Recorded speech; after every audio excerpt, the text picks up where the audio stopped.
حدیث شریف کې راځي چې کوم بنده 15 وخته د مونځ پابندي کوي نو الله پاک فرمایي چې د دې نه به زه 15 قسمه عذابونه یو قسم نه ده تنګدستانې دا لرې کړمه ټیک شوله دله به زه اعزاز کوم هغه کمې اولې دا چې د رزق تنګي به د ده نه لرې شي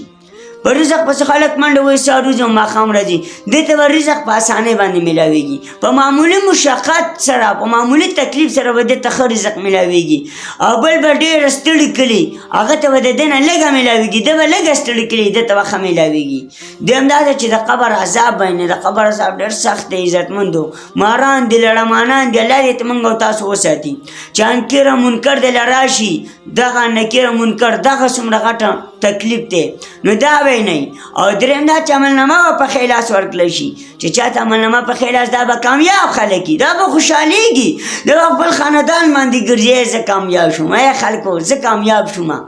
او څلورمه دا ده چې په پولیسرات پې د بجلۍ د پړق په شانتې واړئ دا ډېر لوی سفر دی 1500 سال سفر دی عزتمندو څه د ګپ خبره نه ده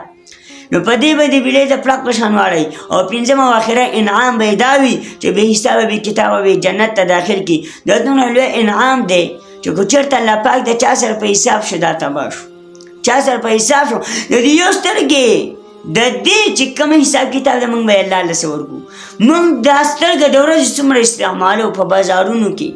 په ګاړو کې په موبایل کې څومره موږ دا سترګه غلطه استعمالو نو که د دې حساب راسې شروع کړي موږ به رب له څه جواب ورکوو نو بې حسابه بې کتابه به جنت ته داخلوي دا د څه په وجه څوک د 5 مونځونو پابندي کوي نو باید موږ او تاسو له پکار دي کوم چې د کور مشران دي چې خپله باندې جومات ته ځي په خپلو کشرانو باندې غږ کوي او دا پې یو حق هم دی د دې